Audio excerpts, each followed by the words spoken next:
The Life and Adventures of Robinson Crusoe by Daniel Defoe. Chapter 12. A Cave Retreat.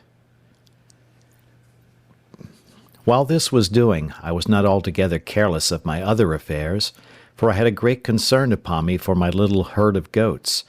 They were not only a ready supply to me on every occasion, and began to be sufficient for me, without the expense of powder and shot, but also without the fatigue of hunting after the wild ones, and I was loath to lose the advantage of them, and to have them all to nurse up over again. For this purpose, after long consideration, I could think of but two ways to preserve them. One was, to find another convenient place to dig a cave underground, and to drive them into it every night, and the other was to enclose 2 or 3 little bits of land, remote from one another, and as much concealed as I could, where I might keep about 6 young goats in each place, so that if any disaster happened to the flock in general, I might be able to raise them again with little trouble in time. And this, though it would require a good deal of time and labor, I thought was the most rational design. Accordingly, I spent some time to find out the most retired parts of the island, and I pitched upon one which was as private indeed as my heart could wish. It was a little damp piece of ground in the middle of the hollow and thick woods, where, as is observed, I almost lost myself once before, endeavouring to come back that way from the eastern part of the island. Here I found a clear piece of land, nearly 3 acres, so surrounded with woods that it was almost an enclosure by nature. At least it did not want near so much labour to make it so as the other piece of ground I had worked so hard at. I immediately went to work with this piece of ground, and in less than a month's time I had so fenced it round that my flock or herd, call it which you please, which were not so wild now as at first they might be supposed to be, were well enough secured in it. So, without any further delay, I removed 10 young she-goats and 2 he-goats to this piece, and when they were there I continued to perfect the fence till I had made it as secure as the other,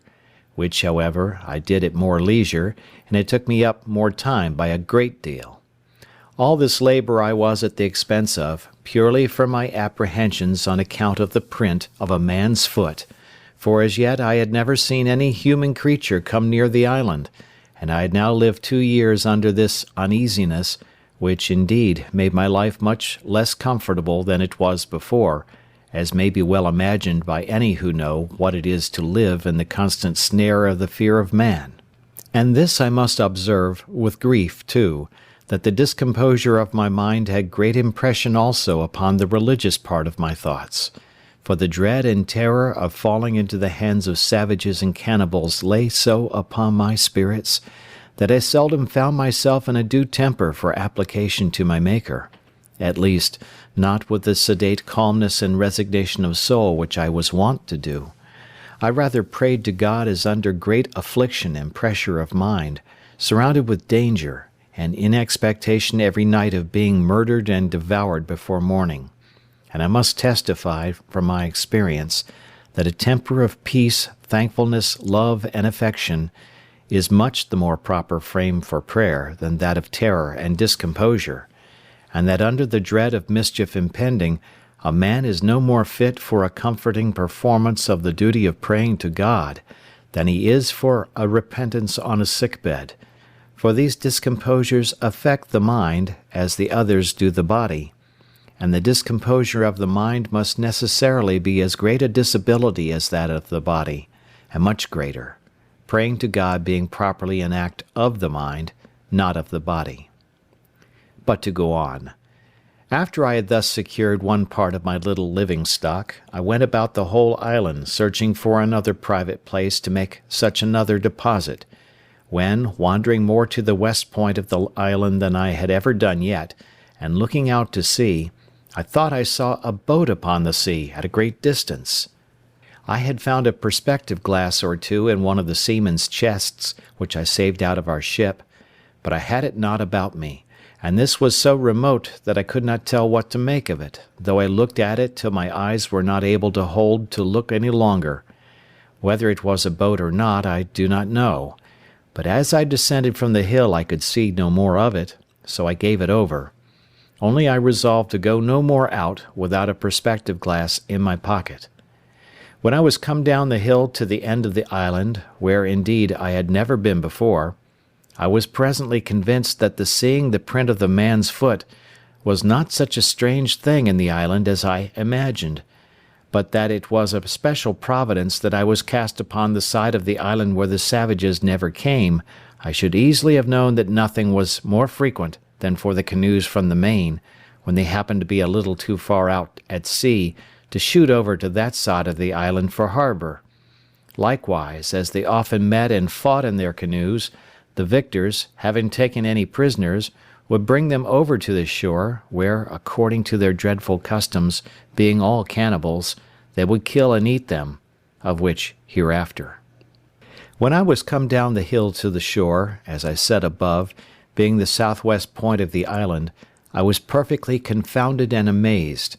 nor is it possible for me to express the horror of my mind at seeing the shore spread with skulls, hands, feet, and other bones of human bodies, and particularly I observed a place where there had been a fire made, and a circle dug in the earth like a cockpit, where I supposed the savage wretches had sat down to their human feastings upon the bodies of their fellow creatures. I was so astonished with the sight of these things that I entertained no notions of any danger to myself from it for a long while. All my apprehensions were buried in the thoughts of such a pitch of inhuman, hellish brutality, and the horror of the degeneracy of human nature, which, though I had heard of it often, yet I never had so near a view of before. In short, I turned away my face from the horrid spectacle, my stomach grew sick, and I was just at the point of fainting, when nature discharged the disorder from my stomach, and having vomited with uncommon violence, I was a little relieved, but could not bear to stay in the place a moment. So I got up the hill again with all the speed I could, and walked on towards my own habitation. When I came a little out of that part of the island, I stood still a while, as amazed, and then, recovering myself, I looked up with the utmost affection of my soul, and with a flood of tears in my eyes, gave God thanks, that had cast my first lot in a part of the world where I was distinguished from such dreadful creatures as these, and that, though I had esteemed my present condition very miserable, had yet given me so many comforts in it, that I had still more to give thanks for than to complain of. And this, above all, that I had, even in this miserable condition, been comforted with the knowledge of himself, and the hope of his blessing, which was a felicity more than sufficiently equivalent to all the misery which I had suffered or could suffer. In this frame of thankfulness I went home to my castle, and began to be much easier now, as to the safety of my circumstances, than ever I was before, for I observed that these wretches never came to this island in search of what they could get, perhaps not seeking, not wanting, or not expecting anything here, and having often, no doubt, been up the covered, woody part of it without finding anything to their purpose. I knew I had been here now almost 18 years, and never saw the least footsteps of human creature there before, and I might be 18 years more as entirely concealed as I was now, if I did not discover myself to them, which I had no manner of occasion to do, it being my only business to keep myself entirely concealed where I was, unless I found a better sort of creatures than cannibals to make myself known to. Yet I entertained such an abhorrence of the savage wretches that I have been speaking of, and of the wretched, inhuman custom of their devouring and eating one another up, that I continued pensive and sad, and kept close within my own circle for almost 2 years after this. When I say my own circle, I mean by it my 3 plantations, that is, my castle, my country seat, which I called my bower, and my enclosure in the woods. Nor did I look after this for any other use than an enclosure for my goats, for the aversion which nature gave me to these hellish wretches was such, that I was as fearful of seeing them as of seeing the devil himself. I did not so much as go to look after my boat all this time, but began rather to think of making another, for I could not think of ever making any more attempts to bring the other boat round the island to me, lest I should meet with some of these creatures at sea, in which case, if I had happened to have fallen into their hands, I knew what would have been my lot. Time, however, and the satisfaction I had that I was in no danger of being discovered by these people, began to wear off my uneasiness about them, and I began to live just in the same composed manner as before, only with this difference, that I used more caution, and kept my eyes more about me than I did before, lest I should happen to be seen by any of them, and particularly I was more cautious of firing my gun, lest any of them, being on the island, should happen to hear it. It was, therefore, a very good providence to me that I had furnished myself with a tame breed of goats, and that I had no need to hunt any more about the woods or shoot at them, and if I did catch any of them after this, it was by traps and snares, as I had done before, so that for 2 years after this, I believe I never fired my gun once off, though I never went out without it. And what was more, as I saved 3 pistols out of the ship, I always carried them out with me, or at least 2 of them, sticking them in my goatskin belt. I also furbished up one of the great cutlasses that I had out of the ship, and made me a belt to hang it on also, so that I was now a most formidable fellow to look at when I went abroad, if you add to the former description of myself the particular of 2 pistols and a broadsword hanging at my side in a belt, but without a scabbard. Things going on thus, as I have said, for some time, I seemed, accepting these cautions, to be reduced to my former calm, sedate way of living. All these things tended to show me more and more how far my condition was from being miserable, compared to some others, nay, to many other particulars of life which it may have pleased God to have made my lot. It put me upon reflecting how little repining there would be among mankind, at any condition of life, if people would rather compare their condition with those that were worse, in order to be thankful, than by always comparing them with those which are better, to assist their murmurings and complainings. As in my present condition there were not really many things which I wanted, so indeed I thought that the frights I had been in about these savage wretches, and the concern I had been in for my own preservation, had taken off the edge of my invention, for my own conveniences, and I had dropped a good design, which I had once bent my thoughts upon, and that was to try if I could not make some of my barley into malt, and then try to brew myself some beer. This was really a whimsical thought, and I reproved myself often for the simplicity of it, for I presently saw there would be the want of several things necessary to the making my beer that it would be impossible for me to supply, as first, casks to preserve it in, which was a thing that, as I have observed already, I could never compass. No, though I spent not only many days, but weeks, nay, months in attempting it, but to no purpose. In the next place, I had no hops to make it keep, no yeast to make it work, no copper or kettle to make it boil, and yet with all these things wanting, I verily believe, had not the frights and terrors I was in about the savages intervened, I had undertaken it, and perhaps brought it to pass too, for I seldom gave anything over without accomplishing it, when once I had it in my head to begin it. But my invention now ran quite another way. For night and day I could think of nothing but how I might destroy some of the monsters in their cruel, bloody entertainment, and if possible save the victim they should bring hither to destroy. It would take up a larger volume than this whole work is intended to be to set down all the contrivances I hatched, or rather brooded upon, in my thoughts, for the destroying these creatures, or at least frightening them so as to prevent their coming hither any more. But all this was abortive. Nothing could be possible to take effect, unless I was to be there to do it myself, and what could one man do among them, when perhaps there might be 20 or 30 them together with their darts, or their bows and arrows, with which they could shoot as true to a mark as I could with my gun. Sometimes I thought if digging a hole under the place where they made their fire, and putting in 5 or 6 pounds of gunpowder, which, when they kindled their fire, would consequently take fire and blow up all that was near it.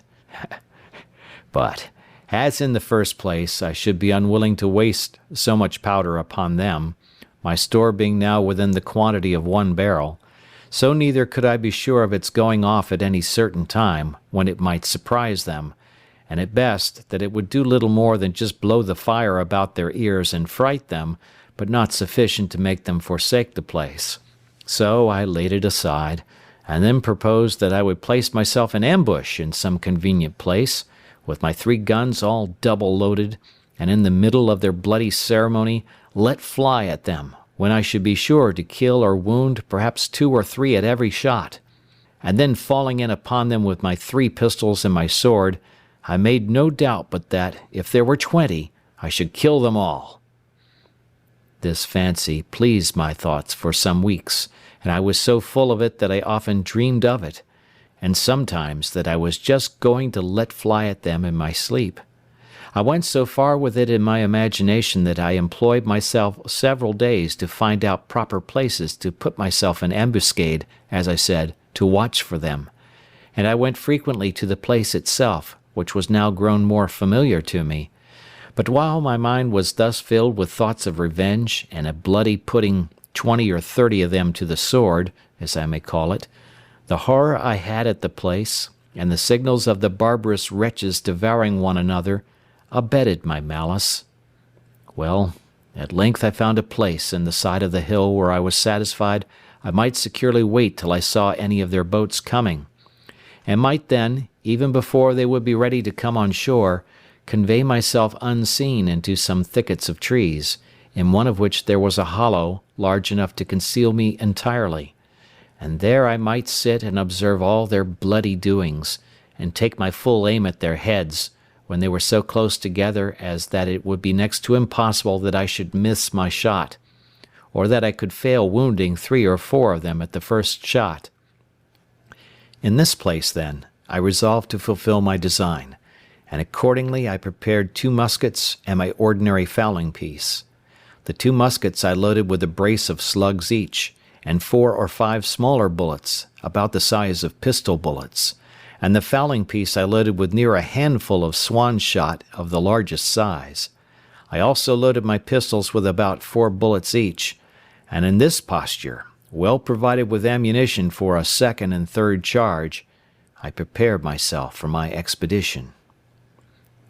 After I had thus laid the scheme of my design, and in my imagination put it into practice, I continually made my tour every morning to the top of the hill, which was from my castle, as I call it, about 3 miles or more, to see if I could observe any boats upon the sea, coming near the island, or standing over towards it. But I began to tire of this hard duty, after I had for 2 or 3 months constantly kept my watch, but came always back without any discovery, there having not in all that time been the least appearance, not even on or near the shore, but on the whole ocean, so far as my eye or glass could reach every way. As long as I kept my daily tour to the hill, to look out, so long also I kept up the vigour of my design, and my spirit seemed to be all the while in a suitable frame for so outrageous an execution as the killing of 20 or 30 naked savages, for an offence which I had not at all entered into any discussion of in my thoughts, any farther than my passions were at first fired by the horror I conceived at the unnatural custom of the people of that country, who, it seems, had been suffered by Providence, in his wise disposition of the world, to have no other guide than that of their own abominable and vitiated passions, and consequently were left, and perhaps had been so for some ages, to act such horrid things, and receive such dreadful customs, as nothing but nature, entirely abandoned by heaven, and actuated by some hellish degeneracy, which could have run them into. But now, when, as I have said, I began to be weary of the fruitless excursion which I made so long and so far every morning in vain, so my opinion of the action itself began to alter, and I began, with cooler and calmer thoughts, to consider what I was going to engage in, What authority or call I had to pretend to be judge and executioner upon these men as criminals, whom heaven had thought fit for so many ages to suffer unpunished to go on, and to be, as it were, the executioners of his judgments one upon another. How far these people were offenders against me, and what right I had to engage in the quarrel of that blood which they shed promiscuously upon one another. I debated this very often with myself thus: how do I know what God himself judges in this particular case? It is certain these people do not commit this as a crime. It is not against their own consciences reproving, or their light reproaching them. They do not know it to be an offence, and then commit it in defiance of divine justice, as we do in almost all the sins we commit. They think it no more a crime to kill a captive taken in war than we do to kill an ox, or to eat human flesh than we do to eat mutton. When I considered this a little, it followed necessarily that I was certainly in the wrong, that these people were not murderers in the sense that I had before condemned them in my thoughts, any more than those Christians were murderers who often put to death the prisoners taken in battle, or more frequently, upon many occasions, put whole troops of men to the sword, without giving quarter, though they threw down their arms and submitted. In the next place, it occurred to me that although the usage they gave one another was thus brutish and inhuman, yet it was really nothing to me. These people had done me no injury, that if they attempted, or I saw it necessary, for my own immediate preservation, to fall upon them, something might be said for it, but that I was yet out of their power, and they really had no knowledge of me, and consequently no design upon me, and therefore it could not be just for me to fall upon them;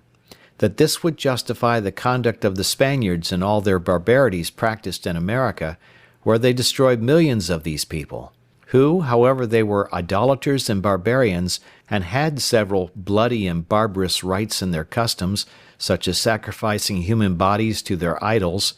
were yet, as to the Spaniards, very innocent people,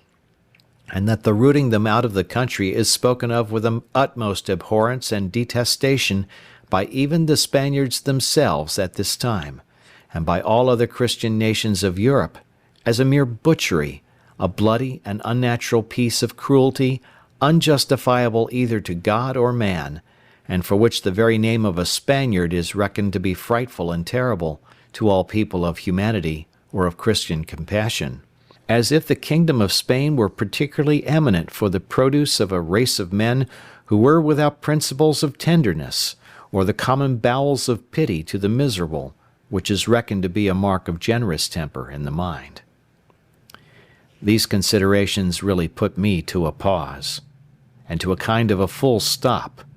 and I began by little and little to be off my design, and to conclude I had taken wrong measures in my resolution to attack the savages, and that it was not my business to meddle with them unless they first attacked me, and this it was my business, if possible, to prevent; but that, if I were discovered and attacked by them, I knew my duty. On the other hand, I argued with myself that this really was the way not to deliver myself, but entirely to ruin and destroy myself; for unless I was sure to kill every one that not only should be on shore at that time, but that should ever come on shore afterwards, if but one of them escaped to tell their country people what had happened, they would come over again by thousands to revenge the death of their fellows, and I should only bring upon myself a certain destruction, which at present I had no manner of occasion for. Upon the whole, I concluded that I ought, neither in principle nor in policy, one way or other, to concern myself in this affair; that my business was, by all means possible, to conceal myself from them, and not to leave the least sign for them to guess by that there were any living creatures upon the island, I mean of human shape. Religion joined in with this prudential resolution, and I was convinced now, many ways, that I was perfectly out of my duty when I was laying all my bloody schemes for the destruction of innocent creatures, I mean, innocent as to me. As to the crimes they were guilty of towards one another, I had nothing to do with them; they were national, and I ought to leave them to the justice of God, who is the governor of nations, and knows how, by national punishments, to make a just retribution for national offences, and to bring public judgments upon those who offend in a public manner, by such ways as best please him. This appeared so clear to me now, that nothing was a greater satisfaction to me than that I had not been suffered to do a thing which I now saw so much reason to believe would have been no less a sin than that of wilful murder, if I had committed it. And I gave most humble thanks on my knees to God, that he had thus delivered me from blood guiltiness, beseeching him to grant me the protection of his providence, that I might not fall into the hands of the barbarians, or that I might not lay my hands upon them, unless I had a more clear call from heaven to do it, in defence of my own life. In this disposition I continued for near a year after this, and so far was I from desiring an occasion for falling upon these wretches, that in all that time I never once went up the hill to see whether there were any of them in sight, or to know whether any of them had been on shore there or not, that I might not be tempted to renew any of my contrivances against them, or be provoked by any advantage that might present itself to fall upon them. Only this I did. I went and removed my boat, which I had on the other side of the island, and carried it down to the east end of the whole island, where I ran it into a little cove, which I found under some high rocks, and where I knew, by reason of the currents, the savages durst not, at least would not, come with their boats upon any account whatever. With my boat I carried away everything that I had left there belonging to her, though not necessary for the bare going thither, that is, a mast and sail which I had made for her, and a thing like an anchor, but which indeed could not be called either anchor or grapnel. However, it was the best I could make of its kind. All these I removed, that there might not be the least shadow for discovery, or appearance of any boat or of any human habitation upon the island. Besides this, I kept myself, as I said, more retired than ever, and seldom went from my cell except upon my constant employment to milk my she-goats and manage my little flock in the wood, which, as it was quite on the other part of the island, was out of danger, for certain. It was these savage people, who sometimes haunted this island, never came with any thoughts of finding anything here, and consequently never wandered off from the coast, and I doubt not but they might have been several times on shore after my apprehensions of them had made me cautious, as well as before.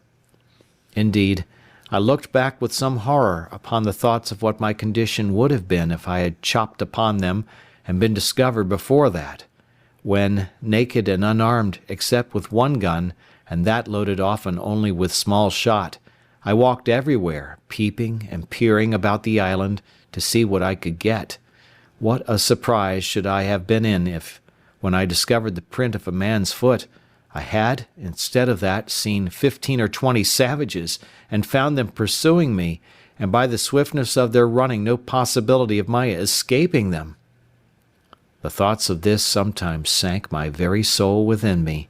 and distressed my mind so much that I could not soon recover it, to think what I should have done, and how I should not only have been unable to resist them, but even should not have had presence of mind enough to do what I might have done, much less what now, after so much consideration and preparation, I might be able to do.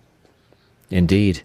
after serious thinking of these things, I would be melancholy, and sometimes it would last a great while. But I resolved it all at last into thankfulness to that Providence which had delivered me from so many unseen dangers, and had kept me from those mischiefs which I could have no way been the agent in delivering myself from, because I had not the least notion of any such thing depending, or the least supposition of its being possible. This renewed a contemplation which often had come into my thoughts in former times, when first I began to see the merciful dispositions of heaven. In the dangers we run through in this life, how wonderfully we are delivered when we know nothing of it, how, when we are in a quandary, as we call it, a doubt or hesitation whether to go this way or that way, a secret hint shall direct us this way, when we intended to go that way. Nay, when sense, our own inclination, and perhaps business has called us to go the other way,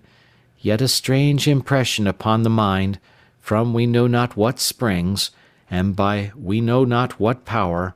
shall overrule us to go this way, and it shall afterwards appear that had we gone that way, which we should have gone, and even to our imagination ought to have gone, we should have been ruined and lost. Upon these and many like reflections, I afterwards made it a certain rule with me, that whenever I found those secret hints or pressings of mine to doing or not doing anything that presented, or going this way or that way, I never failed to obey the secret dictate, though I knew no other reason for it than such a pressure or such a hint hung upon my mind. I could give many examples of the success of this conduct in the course of my life, but more especially in the latter part of my inhabiting this unhappy island, because, besides many occasions which it is very likely I might have taken notice of, if I had seen with the same eyes that I see with now. But it is never too late to be wise, and I cannot but advise all considering men, whose lives are attended with such extraordinary incidents as mine, and even though not so extraordinary, not to slight such secret intimations of Providence, let them come from what invisible intelligence they will. That I shall not discuss, and perhaps cannot account for, but certainly they are a proof of the converse of spirits, and a secret communication between those embodied and those unembodied, and such a proof as can never be understood, of which I shall have occasion to give some remarkable instances in the remainder of my solitary residence in this dismal place.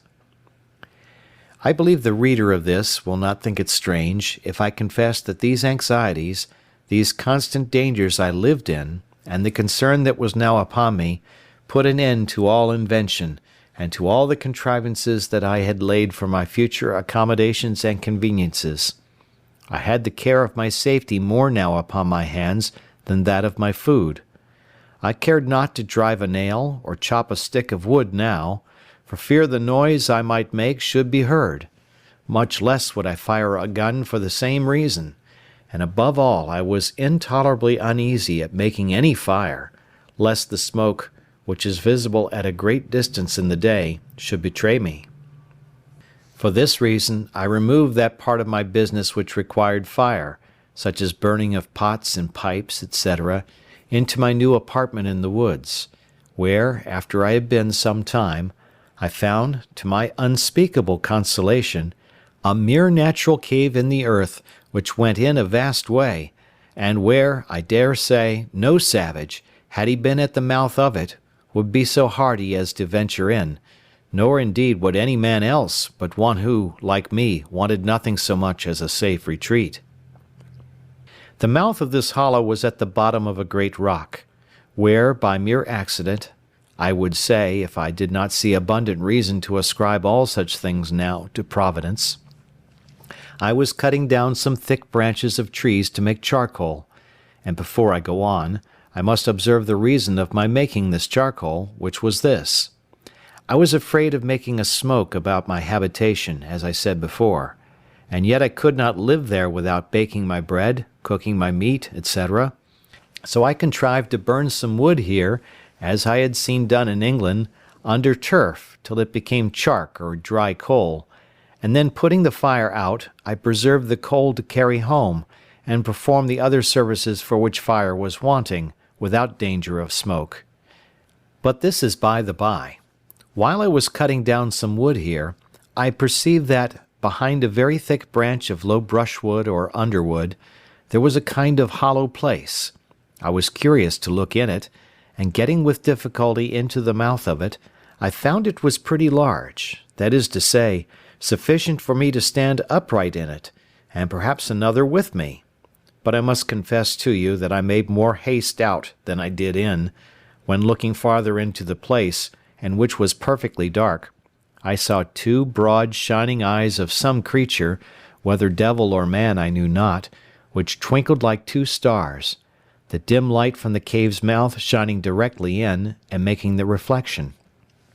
However, after some pause, I recovered myself, and began to call myself 1,000 fools, and to think that he that was afraid to see the devil was not fit to live 20 years in an island all alone, and that I might well think there was nothing in this cave that was more frightful than myself. Upon this, plucking up my courage, I took up a firebrand, and in I rushed again, with the stick flaming in my hand. I had not gone 3 steps in before I was almost as frightened as before, for I heard a very loud sigh, like that of a man in some pain, and it was followed by a broken noise, as of words half expressed, and then a deep sigh again. I stepped back, and was indeed struck with such a surprise that it put me into a cold sweat, and if I had had a hat on my head, I will not answer for it that my hair might not have lifted it off. But still plucking up my spirits as well as I could, and encouraging myself a little with considering that the power and presence of God was everywhere, and was able to protect me, I stepped forward again, and by the light of the firebrand, holding it up a little over my head, I saw lying on the ground a monstrous, frightful old he-goat, just making his will, as we say, and gasping for life, and dying indeed of mere old age. I stirred him a little to see if I could get him out, and he essayed to get up, but was not able to raise himself, and I thought with myself he might even lie there, for if he had frightened me, so he would certainly fright any of the savages, if any of them should be so hardy as to come in there while he had any life in him. I was now recovered from my surprise, and began to look round me, when I found the cave was but very small. That is to say, it might be about 12 feet over, but in no manner of shape, neither round nor square, no hands having ever been employed in making it but those of mere nature. I observed also that there was a place at the farther side of it that went in further, but was so low that it required me to creep upon my hands and knees to go into it, and whither it went I knew not. So, having no candle, I gave it over for that time, but resolved to go again the next day provided with candles and a tinder box, which I had made of the lock of one of the muskets, with some wildfire in the pan. Accordingly, the next day I came provided with 6 large candles of my own making, for I made very good candles now of goat's tallow, but was hard set for candle wick, using sometimes rags or rope yarn, and sometimes the dried rind of a weed like nettles. And going into this low place I was obliged to creep upon all fours, as I have said, almost 10 yards, which, by the way, I thought was a venture bold enough, considering that I knew not how far it might go, nor what was beyond it. When I had got through the strait, I found the roof rose higher up, I believe near 20 feet, but never was such a glorious sight seen in the island, I dare say, as it was to look round the sides and roof of this vault, or cave. The wall reflected 100,000 lights to me from my 2 candles. What it was in the rock, whether diamonds or any other precious stones, or gold which I rather supposed it to be, I knew not. The place I was in was a most delightful cavity or grotto, though perfectly dark. The floor was dry and level, and had a sort of a small loose gravel upon it, so that there was no nauseous or venomous creature to be seen, neither was there any damp or wet on the sides or roof. The only difficulty in it was the entrance, which, however, as it was a place of security, and such a retreat as I wanted, I thought was a convenience, so that I really rejoiced at the discovery, and resolved, without any delay, to bring some of those things which I was most anxious about to this place. Particularly, I resolved to bring hither my magazine of powder, and all my spare arms, that is 2 fowling pieces, for I had 3 in all, and 3 muskets, for of them I had 8 in all. So I kept in my castle only 5, which stood ready mounted like pieces of cannon on my outmost fence, and were ready also to take out upon any expedition. Upon this occasion of removing my ammunition, I happened to open the barrel of powder which I took up out of the sea, and which had been wet, and I found that the water had penetrated about 3 or 4 inches into the powder on every side, which, caking and growing hard, had preserved the inside like a kernel in the shell, so that I had near 60 pounds of very good powder in the centre of the cask.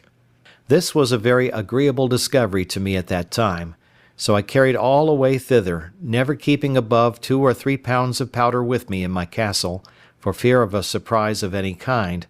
I also carried thither all the lead I had left for bullets. I fancied myself now like one of the ancient giants who were said to live in caves and holes in the rocks, where none could come at them, for I persuaded myself, while I was here, that if 500 savages were to hunt me, they could never find me out, or if they did, they would not venture to attack me here. The old goat whom I found expiring died in the mouth of the cave the next day after I made this discovery, and I found it much easier to dig a great hole there and throw him in and cover him with earth than to drag him out. So I interred him there to prevent offense to my nose. End of chapter 12.